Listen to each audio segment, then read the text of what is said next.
Good evening, I'm Jeff Lyons. This is the First Alert Weather Show at 9 o'clock here on Wednesday night, July the 9th. I'm glad you're along.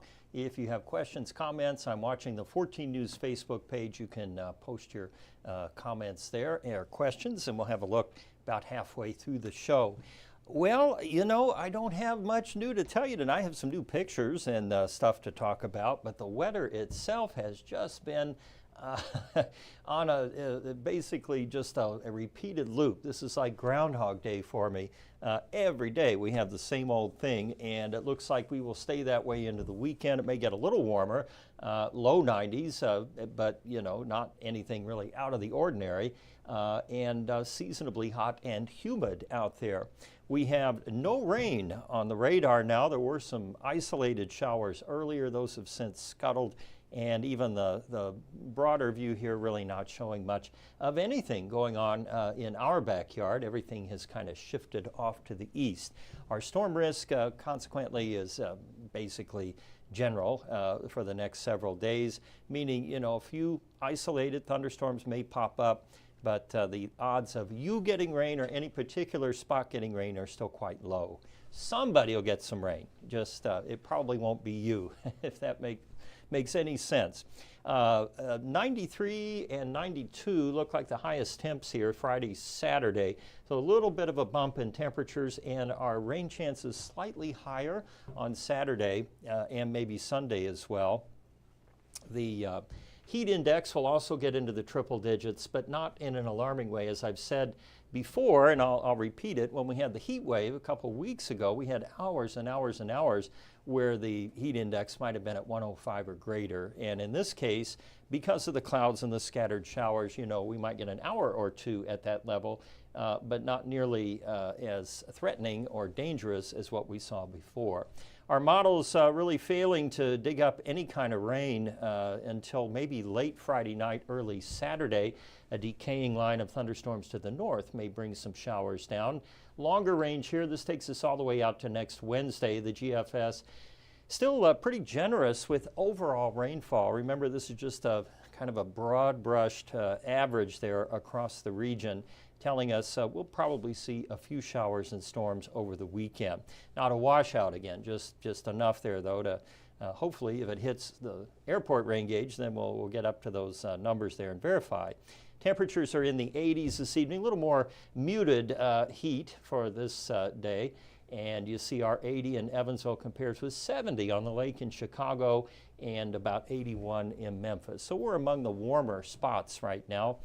Here in the tri-state, we're showing 80s at Newburgh, Evansville, Grayville, and then a little bit cooler north and a little bit cooler south, mainly out of the metro or urban areas there.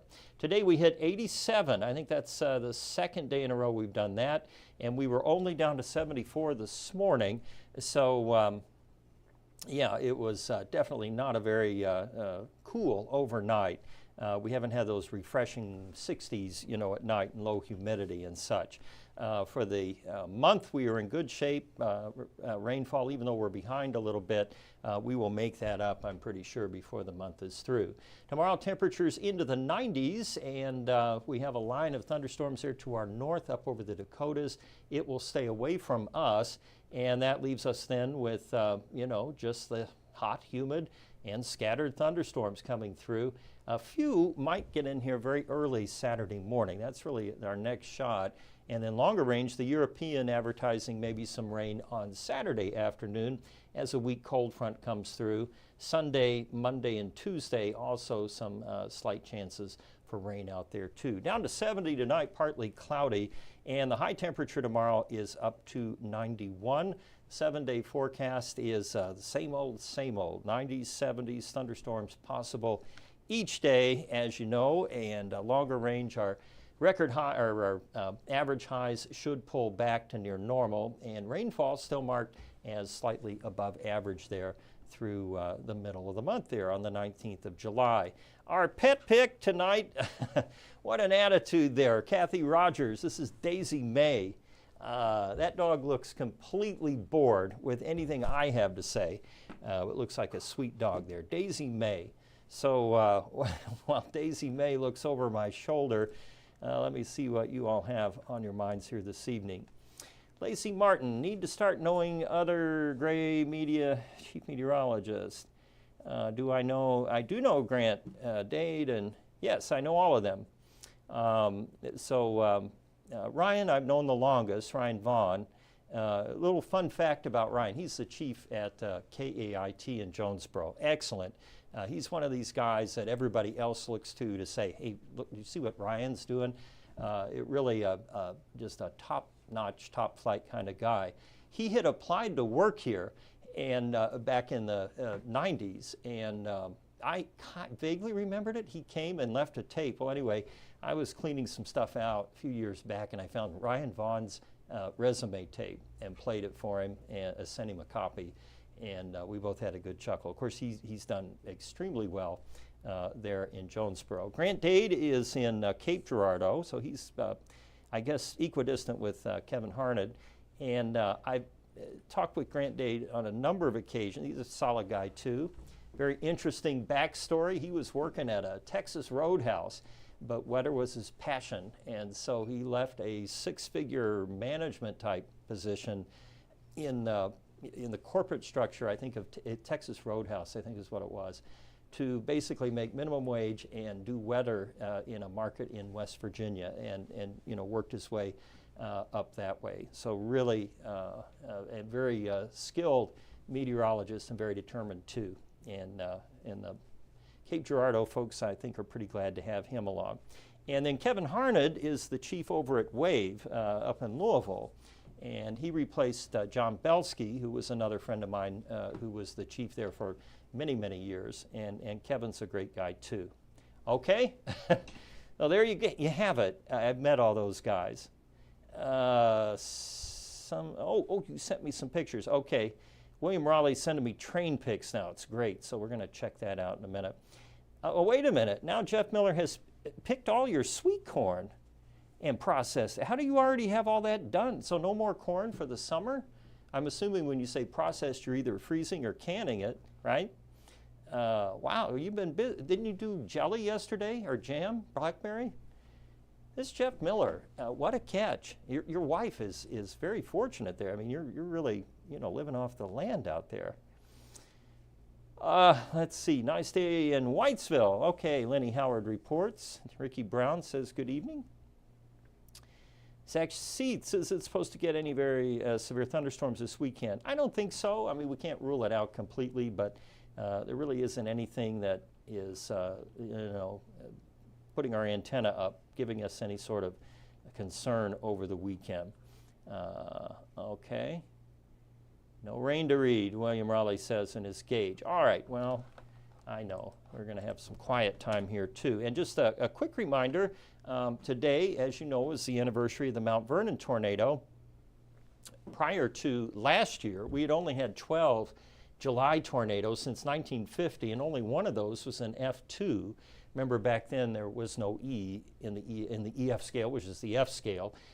Most of the tornadoes that happened in July in the tri-state tended to be EF zeros or EF ones, very weak, short-lived, and those were common with some types of thunderstorms and occasionally tropical systems that would sweep through.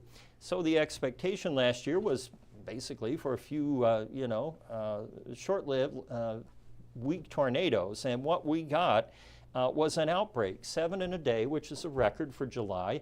The tornadoes started in Union County, down here around Grove Center, between Morganfield and Sturgis, kind of by the high school there, and then into Uniontown. And then we all know Mount Vernon had the big tornado of the day, an EF3 with 140-mile-an-hour winds. It was on the ground for 5.8 miles, destroyed the Kenco plant in Mount Vernon. And then we had additional tornadoes up, as is lifted north, the supercell lifted north, including an EF2 there at Johnson, which is actually where the radar site is. It's near Owensville there, just to the west. And then a couple of EF1s there in Gibson County, one out at Mackey and the other one near or to the north of Patoka. And those spin-up tornadoes were a result of the remnants of Tropical System Beryl moving in. And we were just lined up in the right way. The proximity of that low pressure, the twist in the atmosphere. Everything lined up perfectly to produce those strong tornadoes and many tornadoes across the tri-state. And it turned out that last year we had 32 total tornadoes. And of those, 8 happened in July. There was another one later in the month. So really wild year for everybody involved last year. And of course the anniversary of the Mount Vernon tornadoes. All right, I'm going to do a quick run through here. Laura Gray's watching in Dawson Springs. Jeff Miller says he keeps telling his wife what a good catch he is. Well, maybe don't do that. Maybe let us advertise for you. It won't mean the same coming straight from you. You don't want to seem desperate. Now I'm giving advice here. I shouldn't give any sort of marital advice. That's your business. But anyway, good for you. So you got corn. What's next? Okra? Maybe, see, I'm a big okra guy. My wife hates okra. But anyway, enough of my problems. Let's get you back here to your regular stream and whatever else you were doing. I'll have the full forecast again for you tonight on 14 News at 10, and I'll see you here tomorrow night on the stream show at 9 o'clock. Thanks so much for watching. Please stay safe.